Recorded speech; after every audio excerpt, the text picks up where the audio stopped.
are those of the speakers and the host, and do not necessarily reflect those of Yoakley Scott Corporation and your sports network.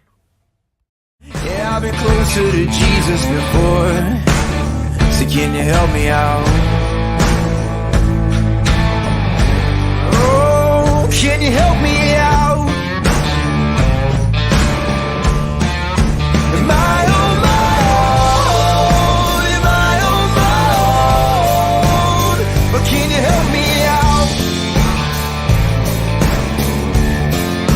Am I on my own? Am I on my own? But can you help me out? Can you help me out? I've been scared to look in my soul.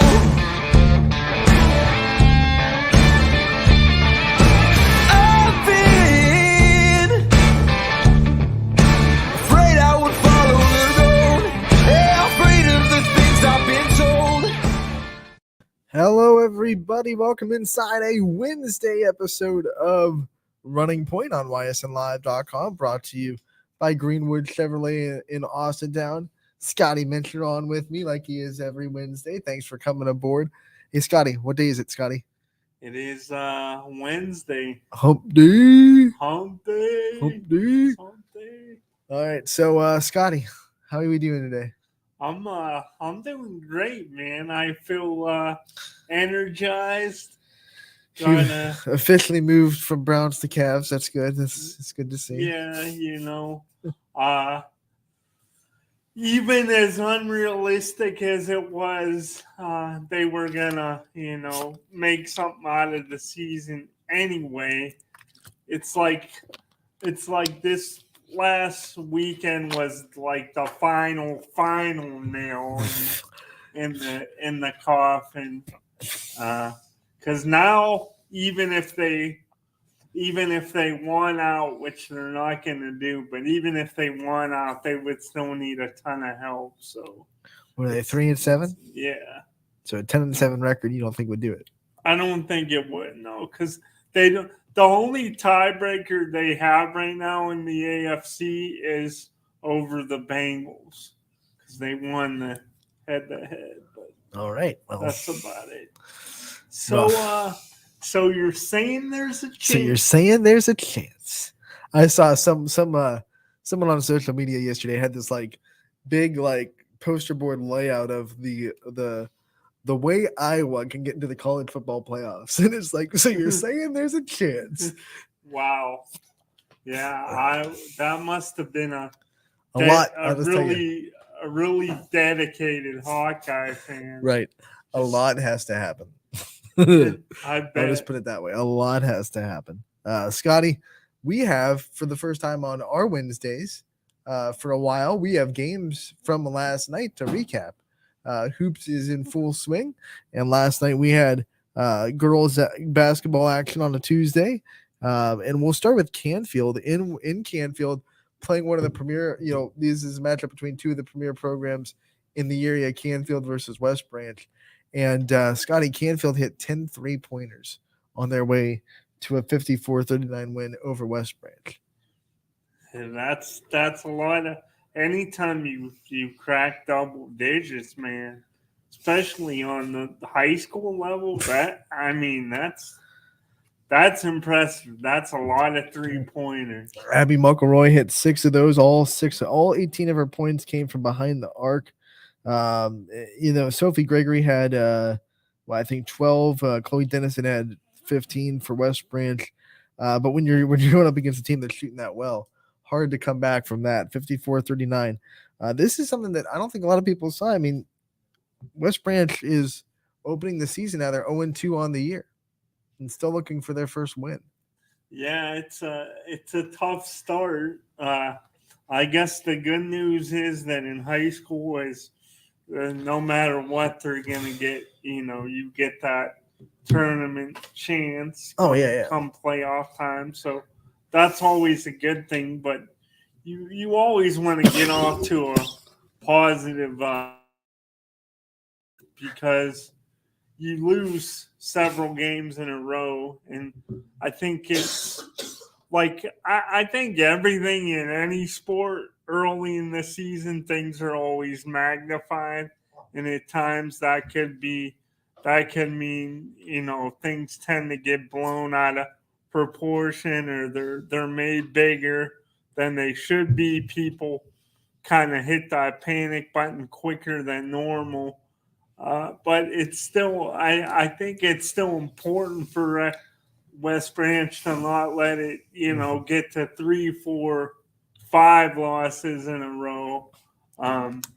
I think getting that first win out of the way, I think it just does a lot for the team morale. You're right, Scott. Like fans and I should say fans, because I don't think any programs do this really, because everyone kind of knows how it goes, especially a coach's season as well at the Shields. But fans and media, they kind of hit panic buttons really early if a season starts out poor for a team with high expectations. Right, West Branch coming off a district championship, they're a premier program. They've been to state. They were the they went to state in 2020 before the COVID shut down the state championships. So they're a program that knows how to get to Dayton. So everyone kind of always expects them to be at 100% all the time. So when they start 0-2, it's like, where's the panic button? Let's hit it. But you make a good point. Like, things get a little bit magnified more than they should in the first couple weeks of the season. Like, you are still losing a couple of players that you have to find a way to live life without. You're trying to figure out personnel. It's not like you just hit the ground and hit the button and say, we're going to be great to start the season all the time. No. And I mean, not to, I definitely want to, we have other scores to get to, yeah, we and got time. I want to stick with the basketball for sure. So not to get too far off track. I mean, I do want to talk about the state play, the high school football games too. But even like, I know it's totally different sport, different situation, but even looking at Springfield in football this year, with all they lost, and it was about what they started. It was about 0-4. Yeah, 0-4, and they went to their next rebounded nicely. Their next game after 0-4 was against an undefeated Middle Ridge team. So a lot of people were like, "Oh, this is not looking good for Springfield." But then obviously Springfield went and beat Middle Ridge and went on that big win streak, and eventually ended up giving Warren JFK one heck of a game in the playoffs before falling to them by 7 points. But yeah, I mean, you're right. You can't count on a program because of especially in basketball, there are 22 games. So it's an equivalent of like it's equivalent of like a half of football. Like, you've played a half of football when you 10 games in the regular season for football. You've played 2 games, which is 2 out of 22. That's probably equivalent to like half of the first football game. So it's like hitting the panic button if you're down 28-0 at halftime in game 1 if you're a football fan. Yeah. Like you said, that's super early to push the panic button. Oh yeah, and look, a lot of basketball left to be played. I had the chance yesterday to just kind of sit back and watch the West Branch game because Richie did such a good job calling it for us. So I kind of just sat back and watched. I saw things like, oh man, like it's right there. They can get better at this. They can get better at this. And if I saw it, Coach Walt the Shield saw it because he is way smarter than me when it comes to basketball. So they're going to be fine. They play Minerva on Monday to open up conference, Wednesday, a week from today to open up conference play. They will be at Minerva, but then that's all they get. They have Minerva to get ready, and then that Saturday they play Marlington, and that's going to be a heck of a matchup. Marlington is going to have revenge on the mind because they lost 2 out of 3 to West Branch last year, and that second one they lost was in the district championship. So your second conference game is against a very tough Marlington team. So West Branch, they got this week of practice, a game on Wednesday, and then maybe 2 more practices to get ready for Marlington on Saturday. Yeah, and I guess it's one of those things where, like, Marlington's going to be highly motivated because of what West Well- Branch did to them last year, and obviously West Branch is going to be highly motivated, just looking for wins at this point. Yeah, and they're also West Branch knows that a path towards the EBC championship goes through Marlington. Last year it went through Marlington and Salem. Those 3 teams all kind of beat each other. West Branch split with Marlington. Marlington beat Salem twice, and Salem beat West Branch twice. So you look at the EBC last year, and it was just like everyone beat each other. It was a triangle. So the EBC is going to go through Marlington. It's going to, when you go play Salem, it's going to go through Salem. So that's, if you can't get up for that kind of game when you know you're playing a team that you're going to have to beat to win a conference championship, then I don't know what you can get up for. And I mean, also, I'm not going to say, like, it's never like any coach or any player, you want to win every game you can. You never want to lose a game. No, never. But, I don't always buy, like, when people say, oh, maybe they needed a loss like this. Like, I'm not one that buys into, losing at any point. But I do think you can eventually turn losses into positives. Yes, I was about to say you can learn from a loss, but Yeah. no one's like, man, I hate when people are like, man, we really needed that loss. I'm so glad. Like, no one's happy they lost. No. Like, come on. No, It's just the great programs use those losses to better themselves. they do, and I honestly, and I know it's early, but that's what I expect out of West Branch. Like I just think, or out of I just think they will use this as fuel for sure. So West Branch will play a week from today at not at Marlington, at Minerva. Canfield, after their win, they are off for another week. They won't play until Saturday, December 3rd, and that will be at Mooney. So that's when Canfield is back in action. They actually have back-to-back games against Mooney and Ursuline. So they'll go to Mooney, and then they'll come back home to host Ursuline the next Wednesday. And I mean, again, it's early, but what are your early thoughts on early impressions of what the obviously last With night Canfield? an impressive victory. And what do you think about them having Mooney and Ursuline back to back? I think what are you looking for in those matches? what Canfield looked really good at last night is knowing that, okay, we're a smaller team. We're not extremely tall. We don't have a dominant post, but we have a lot of shooters. So that instead of trying to hit their head against the wall and fit a round block into a square hole and say, oh, we got to get into the post. We got to feed inside. We got to score points in the paint. They're just like, hey, we have shooters. Let's run plays to get our shooters open, and let's hit shots. And that's what they did, and they hit 10 of them. So I think you're going to see a lot of that from Canfield. Like, this is a mistake that a lot of teams make, no matter the sport. They try to fit themselves into a philosophy instead of trying to fit a philosophy that fits themselves. And I You know what I'm saying? Yeah, I think that's a great point you bring up, Anthony.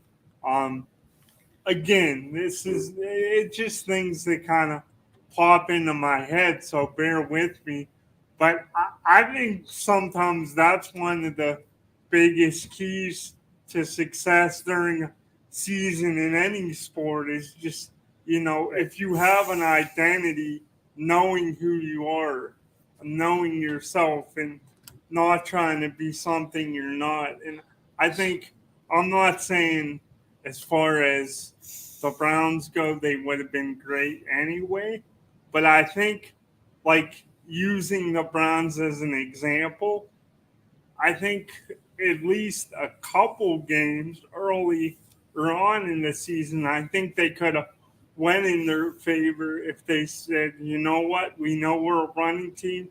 we're just gonna keep on feeding it to Nick Chubb. It's not necessarily about the amount of carries he gets, but we're gonna run the ball because we know we're a running team. But at times, I think they kind of got away from that, and analytics plays a big part in the NFL. I think they, like a lot of teams, just really like throwing the ball. But I guess the point is, and it's the same. It ties into Canfield here. The reason they've been successful is because they're doing, and they also know what they're good at, Right. and they're not overcomplicating things. Right. And look, 54 points, 30 of them came from behind the arc. So, they didn't get a lot of points in the paint. Now, you could argue that could come back to bite them in games where they don't shoot well. But not last night, that's for sure. 54-39, they get the win over West Branch. On another score from last night, we had Brookfield win over Lakeview 55-30. Scotty, this is the third game already, and we're only Friday, Saturday, Monday. We're 4 days into the season. So we've had 4 days of basketball. We've already had 3 players get 30 or more points. This is the third one. Brookfield Sophia Hook scores 32 on Brookfield's way to a 55-30 win over Lakeview. And she was also very impressive defensively as she got 5 steals. 5 steals in the game. You read the recap, didn't you? I did. I I came prepared. That's today. Learn from Scotty. Yeah, you can never be too prepared. If I come on, Anthony, and you think it's kind of my B game or C game and not quite my A game, it's not because I'm not prepared. That's one thing I definitely. Scotty, your C game is better than most myself. people's A game, so I'll take C. Well, thank you very much, Anthony. That does mean a lot. Just it's great to be a part of the team. Didn't think when I first came on board that I'd be on a full show with you on a regular basis, but you put in hard work, and as DJ likes to say, good things happen for good people. So Yep, you know that to be true. But I wanted to ask you more specifically about Sophia Hook, because she's like one of those players where, like, you obviously going in, if you've read up on girls high school basketball, like everybody, she's one of those players, I think, to where it's like she's so good that people kind of like almost expect it. Oh yeah. And I think they could maybe take it for granted. But if you had to like describe her maybe in one word or is an area, like what impresses you the most about her game? All right, so we have a lot of good scores in the area. Like I said, we've had three games already where we've had a player get over 30 points. Sophia Hook got 32.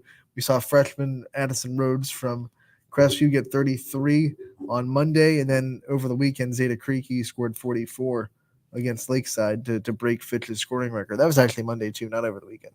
But anyway, point is, I think when you take all the scores, I think what Sophia Hook is better at than anyone in the area, she gets her points off the dribble. Like, she is so good off the dribble to get her own shot, and that makes her so dangerous because she doesn't have to rely on off-ball screens. She doesn't have to rely on sets to get open. She can take the ball and just get open herself off the dribble, which is just it's a great skill to have. So just for you, it's just kind of being that creative. Yeah, she can shoot really well. But you see a lot of shooters, especially at this level, you're good at catching and shooting. But like when you ask them to create their own shot, that's what makes you the next level, right? So you can get Sophia Hook open, but good luck because all these defenses are really circling her. So your little set plays to get her open probably aren't going to work too much. but she can get the ball at top and then just kind of hit you with a step back or hit you with a nice dribble move and get herself open off the dribble. Yeah, and she says, "All right, you're gonna try to take." Or she can drive. I mean, she's a really good driver. She finishes well at the hoop.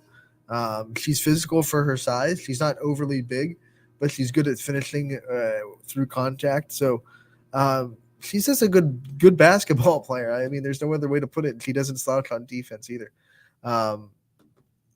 We knew the raw talent was there her freshman season. She came on the scene, was really good, took Brookfield to a district championship game.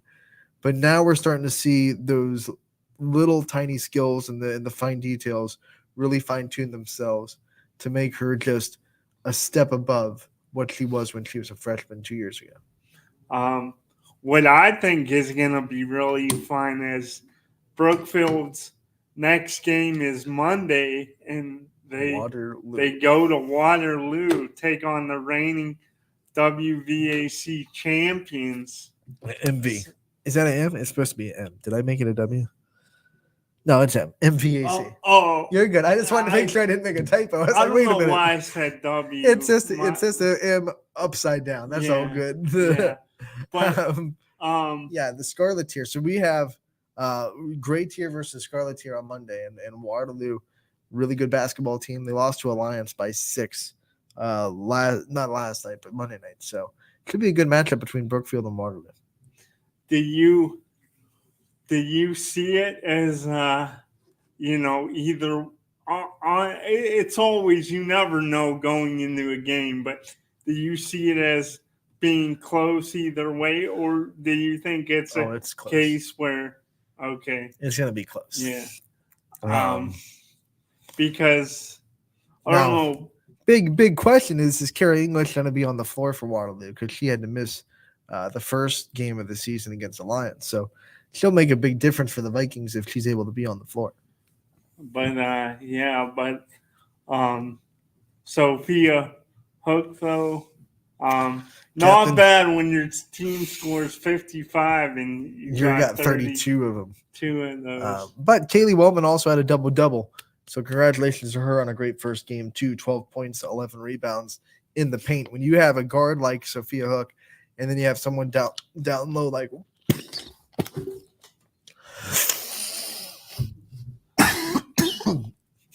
excuse me, down low like all Wellman. that Mountain Dew. Have you taken did Quinn pass the torch? No. I showed up like this, and I was here before Quinn. So if anything, I passed the torch to Quinn. You passed the torch to Quinn. Okay. Oh man. But also, I think another big thing when you talk about this game, Katie Logan with the 7 assists as well. So Katie Logan didn't, and she's a player that is a perfect example of sacrificing points you can make for her teammates, because she could have probably scored 10 points. She has the skills to go into double figures, but instead she just distributes the ball and gets them to her teammates. So 7 assists means that you were a part of at least 14 points if all of those were twos. The 2 points that she made, she's responsible for at the least 16 points last night. Yeah, that's it's one of those, I know people are gonna say you're crazy and you're lying, but me myself, even never playing team sports, but always playing in the backyard, and I couldn't really I don't have the upper body and as good a dexterity as you do, Anthony, so I never really could reach the hoop. So shooting was... You think I could reach the hoop? Shooting was never my... I assumed you could, yeah. You can't? Oh, what? You think I mean, as far as getting a shot up, not okay. I thought you were Anthony was dunking and reaching the rim. I was like, wait a minute. Not like dunking. I mean, Scotty is over-advertising my skills. Getting a shot up there. No, I can do that. But... yeah, so I always really enjoyed getting that assist and passing the ball. It's like people are gonna call BS, but it's my favorite part of basketball is finding that open man and just getting that assist. Oh man, Scotty, I thought you thought I could dunk and I was gonna be so cool. I was like, man, I'm not gonna break Scotty's bubble. If he thinks am. if he thinks I gotta be honest with you, Anthony. There are days I am skeptical because I remember, what was it, like 2 March Madnesses no, it ago? was last March Madness. You stood up and I'm like, whoa, is this? I was guy? nervous, man. Tech was playing in the March Madness for the first time since like 2012. So it was like a 9-year. I was nervous, man. I was getting up out of my chair, standing, pacing. Yeah, I'm like, it might all be an act. Wait a minute, he's not real. Scotty's like, wait a minute, you're just in this for the parking. You're a big phony. You're a big phony, a big fat phony. Let's get back to basketball, please. Lakeview, by the way, they play next on Friday. They will go to champion. So they actually go from Brookfield, who was a part of that MVAC top tier last year, and they'll go to champion on Friday to test their skills against the Flashes. Some other scores around the Ysn area. We saw East Liverpool fall to Steubenville 52-36 last night. Louisville, how about this for an opening day game? They bring in Massillon Jackson into Louisville, and Massillon Jackson went to the D1 state semifinals last year. Yeah, that I guess that says bring them on. We're not afraid. It wasn't a bad game, 62-44. Polar Bears pulled away a little bit late, but the Leopards definitely went toe-to-toe with one of the area's best Division I teams in Massillon Jackson. And then you look at the Polar Bears. I got a chance to call one of their games last year because they played Howland in the tournament. I'm telling you, this player for Massillon Jackson and Lena Patabandla, future Wisconsin Badger, she's something else. She might be one of the best basketball players in the state. And then just playing a team like that to open your season, that's got to be like, I know coaches, like there's no moral victories. They and even players say there's really no moral victories, but to play a team like that, to open up and to really hang with them, give them a game, it has to, like, I think, like, they're not gonna, I don't see them losing their composure. I see this as a good, it was a great early test, and I think they're only gonna get better from here on out. I think it's one of those things where they might not have momentum on their side right now, but I think as far as going forward and for the long haul come tournament time, I think this will be one of those things where, okay, we gave them a good game, so we really feel like we'll go up against anybody. We'll see how they respond. Louisville back in action on Saturday against Green. I'm going to Louisville to call that game, so it'll be fun to see the Leopards in action against the Green Bulldogs on Saturday. How? Because I'm horrible with geographics. You gotta bear with me. So what's that drive like? From me and Boardman, probably like same as you if you were driving to Akron. It's probably like 45-50 minutes. Oh, so it's not too bad. It's not bad. I've been there I called the softball game there a couple times, and I've been to their gym to report and take pictures during last year's tournament. So definitely been there a couple of times, and it'll be my first chance to call a basketball game in Louisville. So I'm happy for that one too. Other than, because I know, I mean, you bleed the South Range colors, but other than South Range, what's your favorite place to call a basketball game? Favorite place? I've been to a lot of gyms.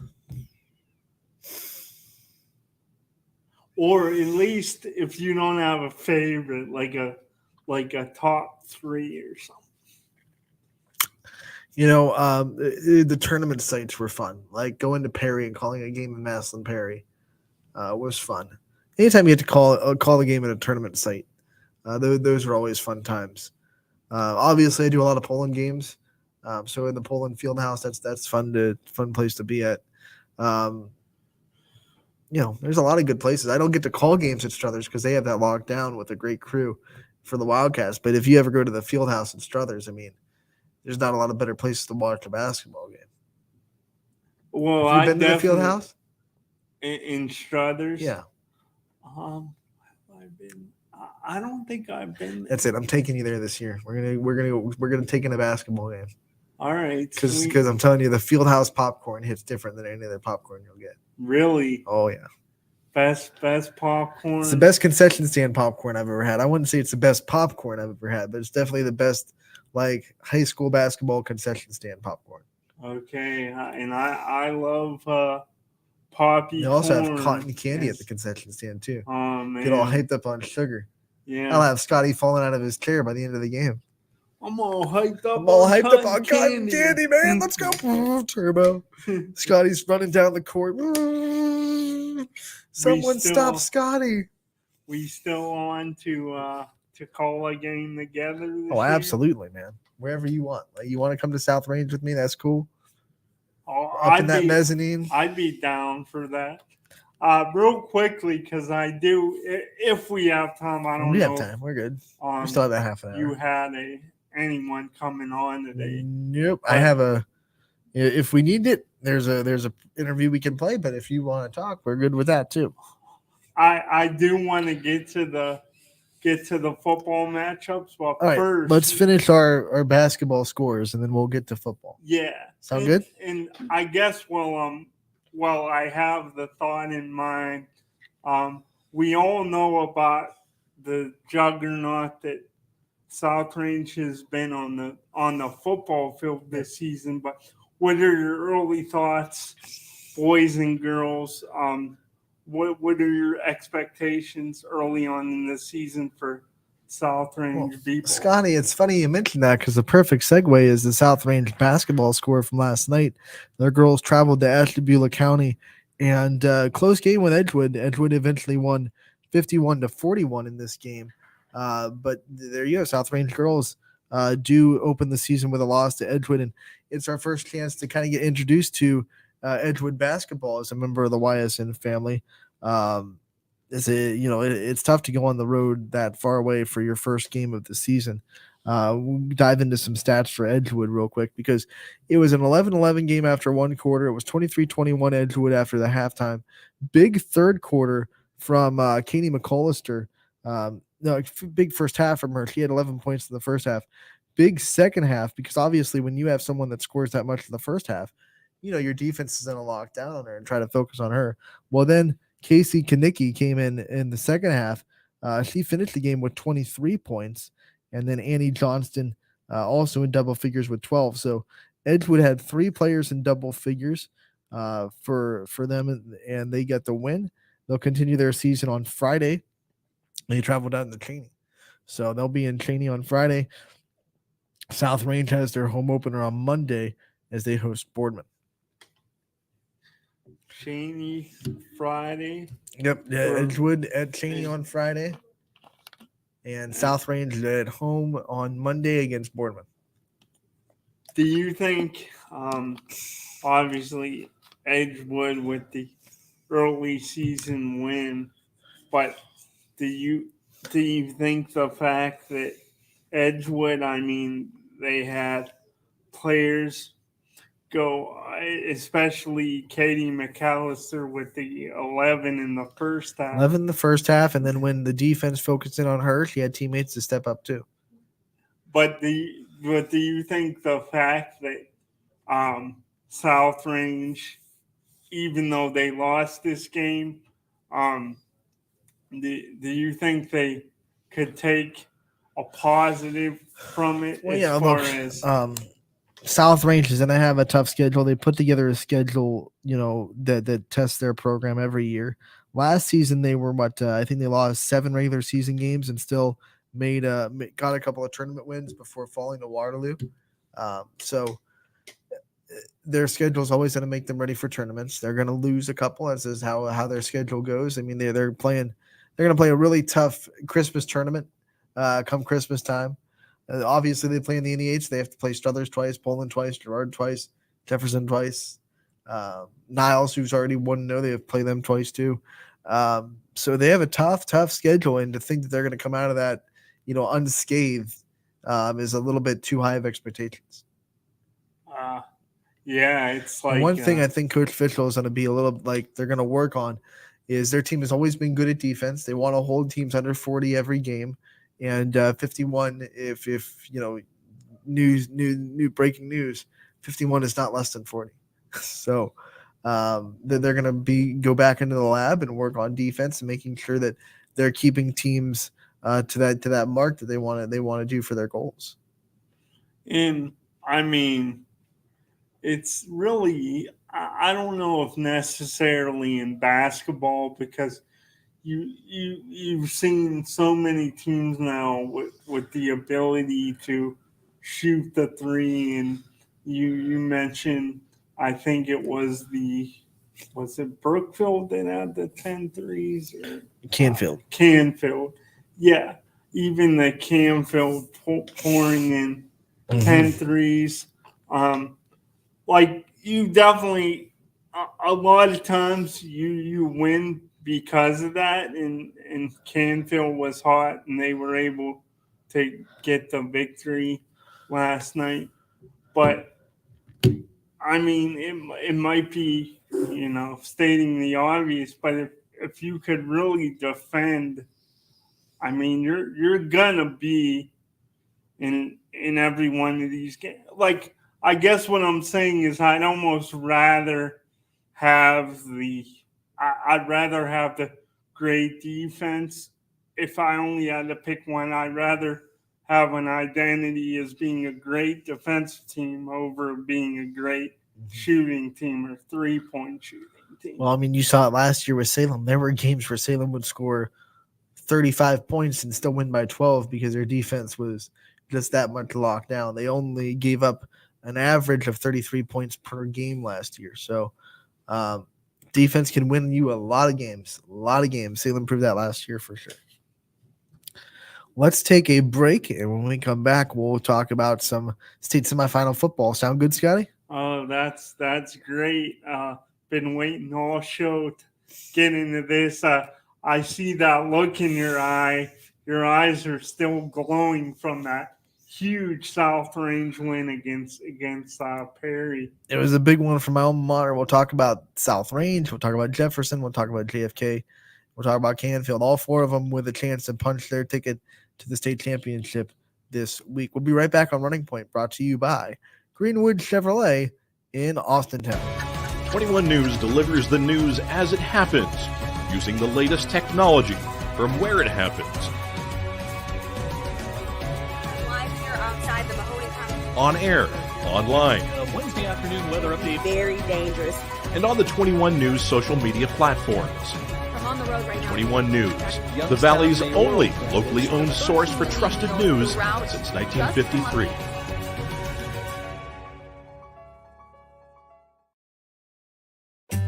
As fine as the eye can see, the finest hardwoods from the finest trees. Made for your home and within your means, Baird Brothers will help fulfill your dreams. Let life and light come shining through in quiet morns. And heavy traffic, too. Find your easy-to-afford fine hardwood floors and doors and more at BairdBrothers.com. Every customer has a story, and at Greenwood Chevrolet, we are committed to making sure it ends with you in the right vehicle. I get to be part of somebody's adventure, whether it's buying a car for the first time, helping them get approved, or finding the perfect car for their budget. I'm proud that people trust me with their finances. They trust me to take care of them, and they trust me with their story. I'm Tracy, and I'm ready to go the extra mile for you, only at Greenwood Chevrolet.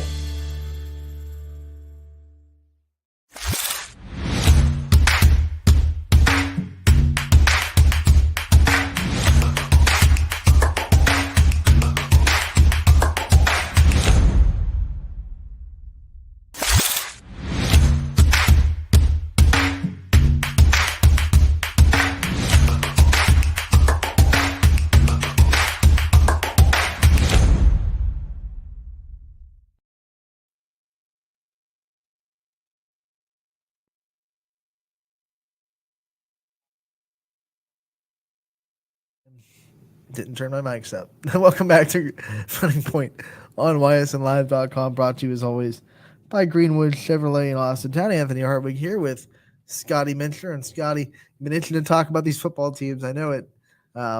Team me up, Scotty. Yeah, I have. I've been. I got that fever now. Around And the Falcon fever? This time of year. So, Jefferson fans are screaming Falcon fever. It's alive and well. I guess we could start there. I gotta be honest, and not to like DJ called it last week. He said, "Don't sleep on this Jefferson team," and they were able to. I got to listen to some of the game, and they ended up prevailing in a high-scoring affair, 41-37. And it was a game, Scotty, where they fell behind early. It was 12-0.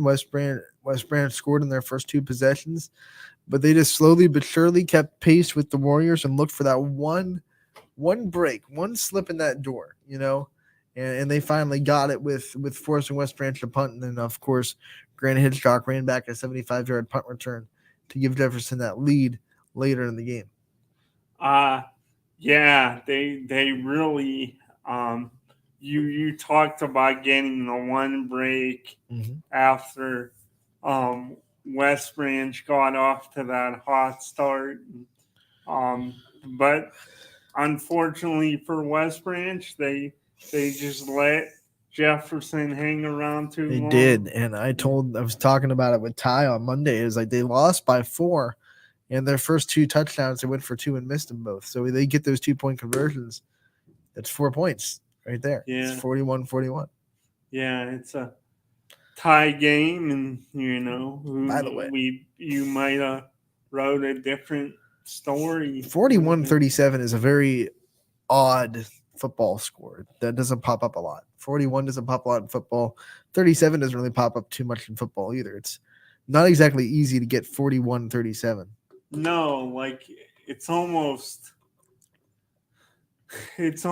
like more. It's almost more realistic. You get like 42-35, right, or something like that.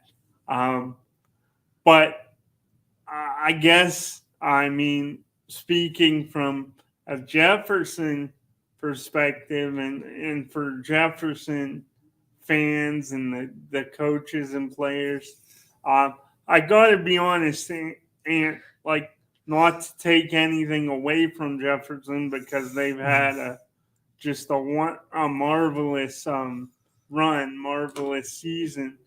But I looked at their opponent and I saw it was Glenville, and I'm like, ooh, like Glenville, I know it's been a while for them, at least as far as, making it this far. I think the last time was maybe 2016. I'm not 100% sure, but I guess my point is you wouldn't think that Jefferson would be able to start the way they started against West Branch, to have a chance to knock off Glenville. So the thing I love about this Jefferson team, Scotty, is ever since their first playoff win against Poland, the story has been, okay, this is when their story ends, because they're going up against someone like, okay, they're going up against Girard. They've already lost to them. It wasn't that close. This is when, okay, beat Girard. all right, they're going up against Canton South. This is when their story ends. Like this, okay, this is when Cinderella, it's clocked midnight. You know, the clock has struck midnight. And because Canton South just went to Beaver Local and beat them. So there's no way Jefferson. What? Jefferson beat Canton South 49-30. Oh, okay. Okay, West Branch, number 1 team in the region. This is when their story ends, right? This is the clock has officially struck midnight now. Glass slippers off. It's over. Oh, 41-30. Like, I don't think Jefferson cares who's in front of them anymore and how much of an underdog they are because they've heard about playoffs. Do you remember? I don't know if you ever heard it. It's old. I mean, you were. I think this. Oh, he's trying to be old. We're only separated by 4 years, Scotty. Yeah, 4 years. But I think it was like not when Gonzaga wasn't the Gonzaga we see today, and it was like 99. They knocked off someone in the tournament, and the great Josh Johnson was calling the game, and he was like, Gonzaga, the slipper still fits, and that's what I think about when I think of West Branch. Jefferson, yeah. Well, look, Scotty, I mean, there's something to be said about a team that, like, they escaped the Poland game. Poland missed a field goal that would have won the game. It was a long field goal, but it's still like, you know, you win 14-13 against Poland. And then it's like 26-20. It's a really hard battle against Girard. But then something in the last 2 weeks sparked this offense.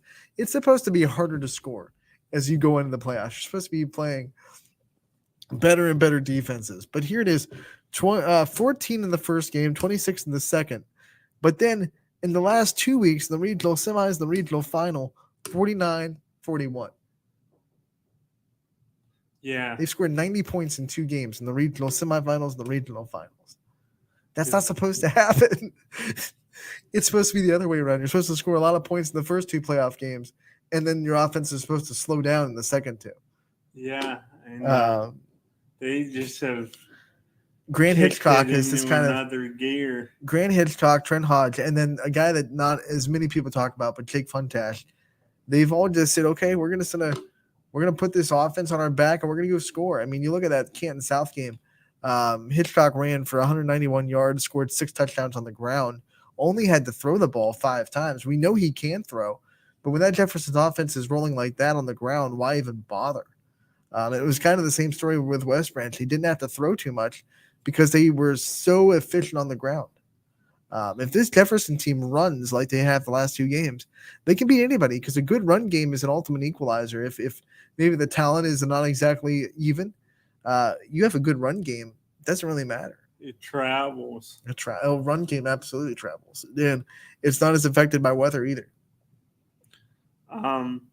Do you just answered, because that was gonna be my next question. Because again, and I'm not again, they've made a believer out of me, because honestly I thought that like a lot of people, I was picking Jefferson, Mr. Believer? You picking him to win? Well, I knew it. I thought that even when they went up against Canton South, I'm like, oh, that might be like I was a sweat. Mm-hmm. You know, like I was nervous for them, like thinking that's gonna be a tough matchup.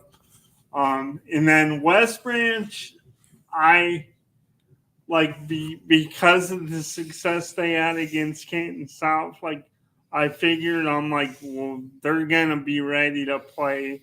Like, they're obviously playing their best football right now. This is going to be a great game. And not only was it a great game, they came back from a 12-0 deficit. Mm-hmm. But do you think it just comes down to just doing what they're good at? And like you said, one of their strong suits is running the ball. Or do you think pull off what would be yet another upset, I think, to mostly anybody against Glenville, do you think they would have to do something like No, Jefferson, win the turnover battle? stick to the game plan. I mean, the last 2 weeks you have executed a perfect game plan on offense, nearly flawless, 41, 49 points. Especially that Canton South game, they scored on every single possession except for the one that they need the ball in victory formation. So you have to just do the exact same thing you've been doing. Don't change it. Don't fix what's not broken. Don't look at Glenville and say, "Oh, okay, we have to switch it up because they're this really good juggernaut. We have to throw the kitchen sink at them." Just don't fix what's not broken. Teams fall into this trap. They're playing a really good team, and all of a sudden, we have to throw something new at them because they've seen us on film and they're going to be ready for this. Well, let's try to trick them. And really, what they do is they just trick themselves almost, and they overanalyze it. It's like, just do what you're good at, what you've been executing in the last couple of weeks. And Coach Hanna's a great coach. He's not going to overthink it. He's not going to be paralyzed by analysis. So Jefferson's going to go into this game. They're going to try to execute what they're good at. And if they do, I think they can win. If they run like they did in the last 2 games, they can win this game. It's a big if. I get it. Ifs. But if they run like they did against West Branch, like they did against Canton South, they can win this game. And I'm done not believing in Jefferson. That's done. Yeah. I mean, at some point, like I said, I think that win against Canton South, it was like, okay, like they're definitely not playing a run anymore. Right, but then it was like, even then it was like, oh, they're playing the number 1 team in the region. That's West Branch. West Branch is hungry for a regional championship. They've been here 2 years in a row. They lost to Ursuline. Ursuline's gone now. It's West Branch's year. Until it wasn't. Even when DJ said last week, he's like, don't sleep on this Jefferson team. I think there were some people that weren't sleeping, but they were that like in class at 8 a.m. in college and just doing that. Yeah, the nod. Waking yourself up, like, yeah. They were doing that on Jefferson a little bit. Almost nodding off. And hey, there are a lot of people that think that Jefferson's out of their depth this week. So it's the same old thing for Jefferson. I don't think they care anymore that they're the underdogs. They're going to go in with that mentality. And like I said, if they do what they did the last 2 games, especially on the ground, they have a chance to win this game. Their defense, was it perfect against West Branch? No. Was it perfect against Canton South? No. But when they needed to stop, did they get it? Absolutely. They got that stop that forced a punt. They got them a punt return for a touchdown not to win the game, but to get the lead. And then later on in the game, with a 41-37 lead, they got another stop. They got the ball back, and then they ran the clock out on the run. So their defense didn't make every stop, didn't make every play, but when they needed a play, by God, they made it. That's a good point too. Sometimes you don't have to make in these games. Sometimes when you make a play on defense is more important than how many plays you make. Yeah. It's, do you have that clutch gene right in you? And definitely they've showed this Jefferson team has showed that they have the clutch gene. We have just a few minutes left, so I wanted to get your thoughts on, I got to ask you about the Raiders. Don't do it like that. That was bad. That's reserved for Oakland. Oh, no, it's good. South Range. Oakland's not a threat to you. L's. Take those L's. When you look at the South Range game, I thought that, from the 3 turnovers real quick, right? So they forced 3 turnovers for Perry. It was just one of those games where I think things had to go right for Perry for them to be in this game, kind of like they did against Garaway. They had 2 pick sixes against Garaway. So you kind of were that snickering in the corner, like, well, South Range isn't going to throw 2 pick sixes in this game. Like, you knew that was going to happen. So it was pretty apparent from, I'm not going to say the jump because it was a little bit of a slow start for South Range, but it was apparent by the second quarter, like, South Range is a better team, and this is going to be a long night for Perry. It was one of those ones where they had good, they had one of those, I don't want to say fluke plays, but they had special plays that beat Garaway, and they just weren't going to happen again. And then what do you think South Range as far as the current matchup now. Liberty Center, had a chance to kind of not watch their game and keep updating on their game that got them to this point. It was a close back and forth game. I think the final score was 48-39 in their regional final. They're heavy on the run. But they have a quarterback that can also, transition from running that wing T and then step back in the shotgun and run you a spread offense too. So they're versatile as an offense. They can kind of switch what they have to do based on what the game dictates. You don't see a lot of offenses go from, hey, we're in the triple option to, hey, let's back up, run shotgun, we're just gonna run the spread. Because it takes personnel that can do both. And a lot of teams that are geared towards one are geared that way because they don't have personnel to run the other, right? So that's a special thing. But I think if in this game, if it turns out that Liberty Center has to go to the spread offense because they have to play comeback, I think they're in trouble.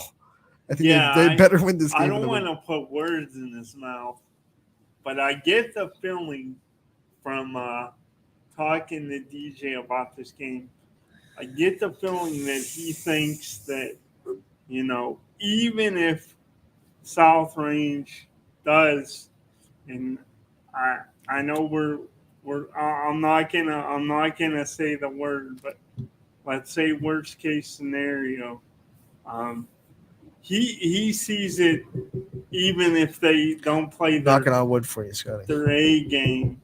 He sees it as being close, even if South Range isn't on their A game.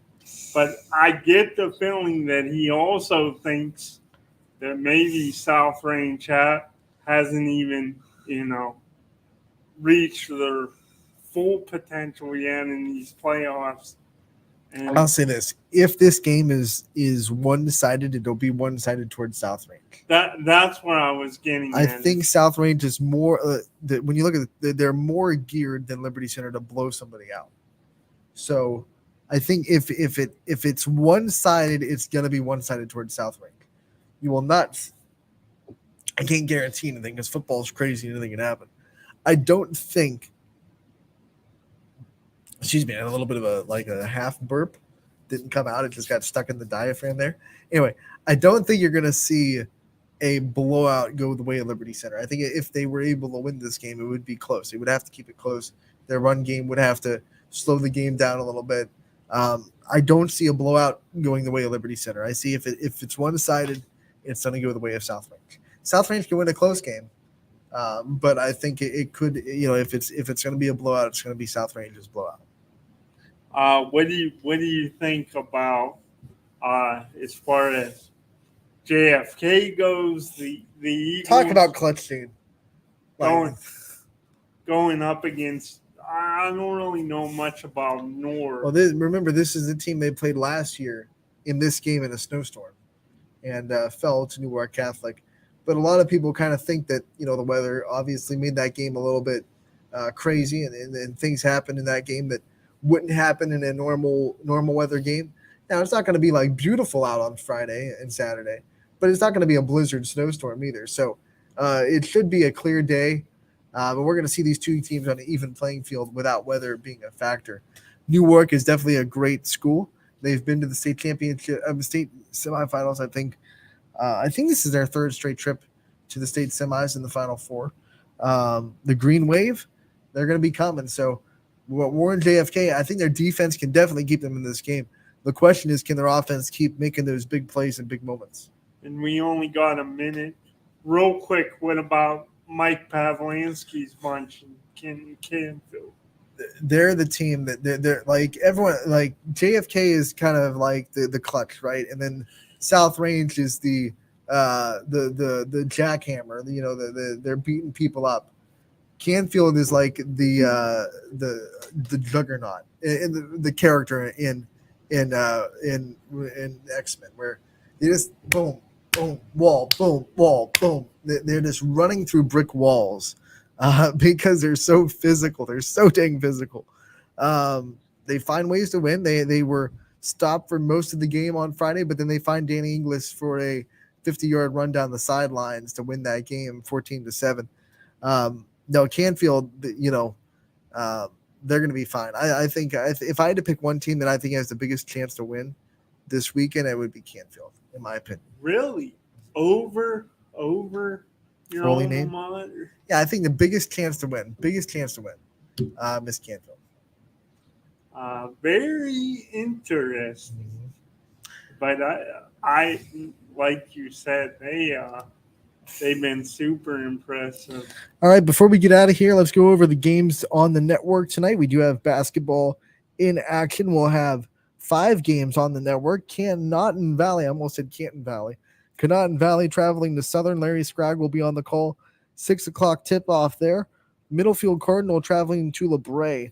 Matt Mayer will be on the call there at 7 o'clock. Cardinal Mooney travels to Salem. That should be a good game. I'm sorry, Matt Morrison's in LeBray. Matt Mayer's in Salem. Got the two Matts mixed up. Can't do that, Scotty. No. Matt Morrison will be in LeBray. Matt Mayer will be in Salem. East Palestine traveling to Cheney. Noah Doty has the call there. And then Wyndham at McDonald. If McDonald wins, it'll be Coach Battisi's 500th career win as a head coach. With stops at Ursuline, Lowville, South Range, and now McDonald, he has a chance to win his 500th career game tonight if McDonald gets the victory over Wyndham. So that's something to watch out for. We'll be there if that happens. And we also have some boys basketball as well. East Lake North will be at Orange. The school will have that one.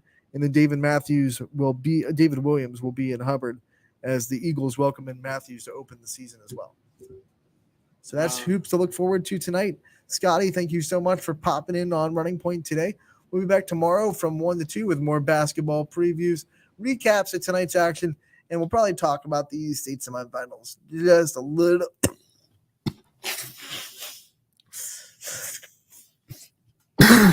Almost got to the close. Almost did it. Almost. A little bit more tomorrow, 1 to 2. Tune in to Running Point tomorrow.